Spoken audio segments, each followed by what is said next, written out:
This film has been described as the worst film in history and as funny as leprosy. I remember hearing about this when it came out and laughing at all the terrible reviews, but I never have thought it was this bad. On a £900,000 budget, it managed to claw back a grand total of £605 on its opening weekend. What? Yes, £605. From 2012, this is Run for Your Wife.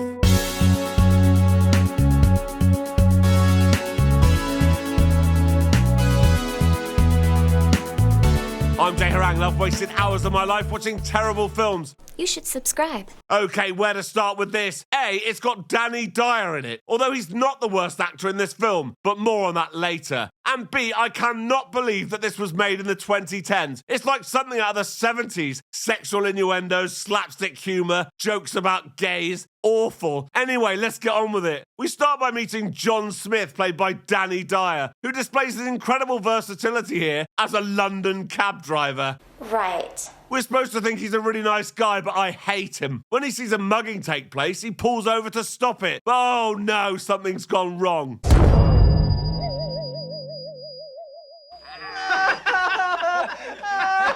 So the police arrive and take him to the hospital. Cut to Stockwell in South London, where John's wife Michelle wakes up and worries because John hasn't come home. Oh no! Then in Finsbury in North London, this woman Steph, who's John's other wife, wakes up and can't find John. That's right, John's got two wives, and that's the hilarious premise of this film. Both Michelle and Steph call their local police stations as soon as they realise that John hasn't come home, because that's what people do, apparently. DS Troughton from the Stockwell police station collects John from the hospital and takes him home. John's on loads of pain meds, so he doesn't know what's going on, and that's hilarious.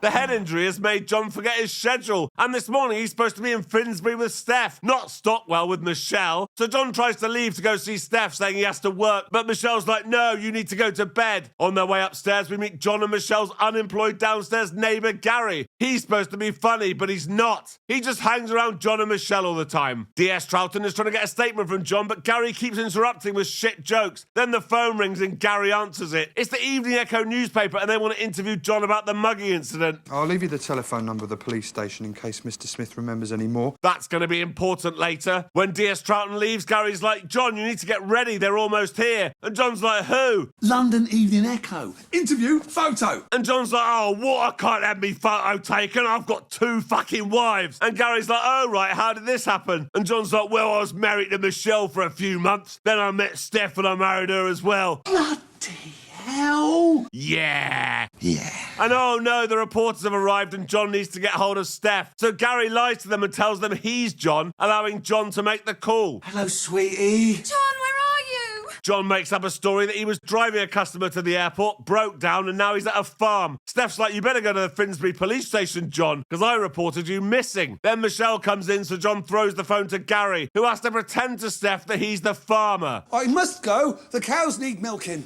Yeah. John is now hiding in Gary's flat, while Michelle leads the reporters up to his. So John ties some bedsheets together into the bed so he can climb out of the window. Meanwhile, at Stockwell police station, DS Troughton has found out that two different women have reported their husband, John Smith, a taxi driver, missing. He calls DS Porthouse in Finsbury, and it sounds like it's the same John Smith, so DS Troughton's off to investigate. Back in Stockwell...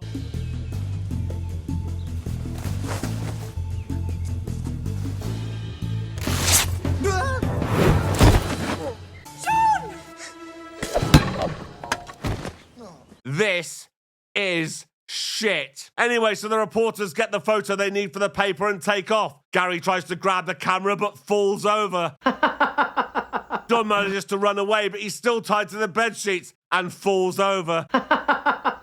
Before getting in a cab to Finsbury. On the way, he throws the sheets out of the car and they end up in some old man's face. I suppose you think that was bloody funny. Not really. I don't think anyone thought that was funny. Back in Stockwell, somehow Gary has ended up with a chocolate cake. And all I could think at this point was who's going to end up with this in their face and when. Oh no, it's DS Troughton. He's like, I need to ask you a few questions, Gary. Uh-oh. Meanwhile, John has arrived at the Finsbury police station to tell them he's no longer a missing person. And he's told that DS Porthouse is on his way to his flat in Finsbury. So now John has to get there before he does. DS Porthouse is just about to knock on the door when this happens.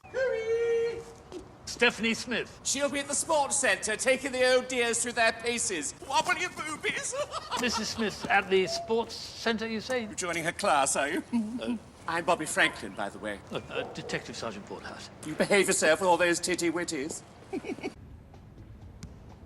I mean, anyway, John gets there and finds out DS Porthouse is on his way to the sports centre, so he gets the cab driver to take him there. Steph is running an exercise class for old women. When DS Porthouse gets there and wants to speak to her, she tells the old women to carry on. Cue joke about them being old, not understanding when to stop, so they all collapse, ha ha ha. And oh good, John's got there in time to tell DS Porthouse the farm story. So DS Porthouse leaves thinking this is all just a big coincidence. Back in Stockwell, DS Troughton is questioning Gary about John's 2 addresses. And when he doesn't get the answers he needs, he tells Gary he's going to call on this other John Smith in Finsbury. Call on him? Just a social call.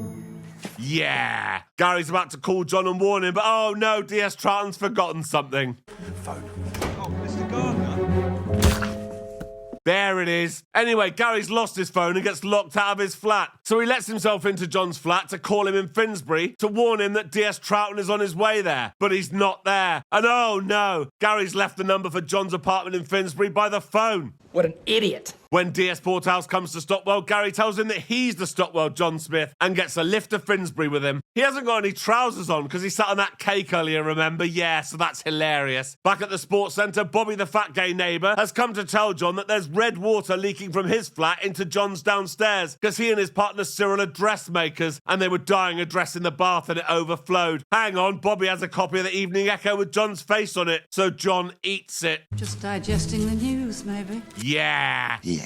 Then John gets back in the cab and goes on to all the newsagents getting every copy of the Evening Echo so nobody in the area sees him in it. When he gets back to his flat in Finsbury, DS Troughton is there. Then Gary turns up. So John tells DS Troughton that he and Gary are gay lovers. Really? Yes. And they keep this flat in Finsbury to keep their relationship a secret from John's wife, Michelle. That sounds like a ridiculous story, doesn't it? Well, no, because Bobby the fat gay neighbour comes in and all but confirms it. Cyril and I have been banging away up there for ages. And you've got a bloody big hole, too. Yeah.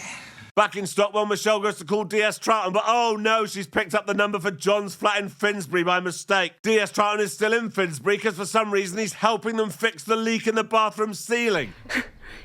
I see. Anyway, Cyril is trying to vacuum up the water. What the bloody hell are you doing now?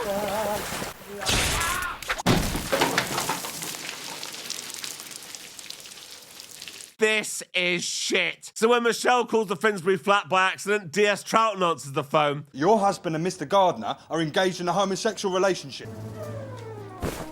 I'm with the pair of them now. I'm sorry if it's come as a bit of a shock. Right, so now Michelle's on her way to Finsbury. DS Porthouse has come back to get John to sign some forms and sees Gary there, and he's like, oh, what a coincidence, it's the other Mr. Smith from Stockwell. And Gary's like, yeah, I came here to introduce myself. That is an incredible story. Well, I bet the two of you have had a good laugh. And they'd be the only ones. This is so bad, I can't believe this actually got made. I also can't believe who appears in this. Aside from Danny Dyer, Neil Bob the Builder Morrissey, and Christopher Biggins, Michelle is Denise Van Outen, and Steph is Sarah Harding from Girls Aloud. Both are so bad, they make Danny Dyer look like Daniel Day-Lewis. There are loads of old actors from crap 70s British sitcoms making cameos. Judi Dench was the woman getting mugged. Lionel Blair is Bobby's boyfriend Cyril. And these buskers are Cliff Richard and Rolf Harris. My goodness. There are loads of other cameos, but none are going to top Rolf Harris. So let's get back to this absolute shit show of a comedy. Do you know what? Fuck this. This is so bad, I'm just going to tear through it now. Don't worry, though. I'll clip all the highlights.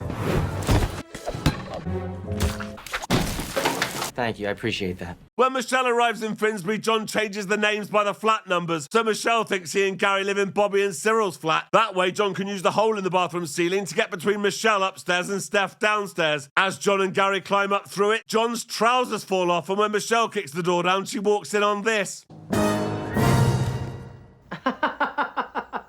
There's a load of commotion and Steph comes in and you think the truth has come out, but then John tells Michelle that Steph is a transvestite.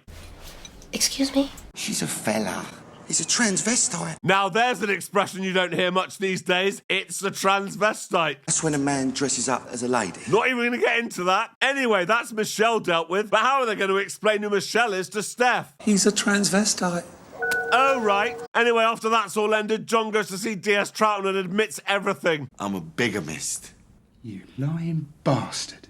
Go on, get out. Okay, so that's all over. So everything goes back to normal and John's happy again with both his wives. Until... I think I'm pregnant. And that's the end of the film. So until next time. Thank you for watching this video. Please like and subscribe. And please consider joining my Patreon. There's a link in the description. Thank you.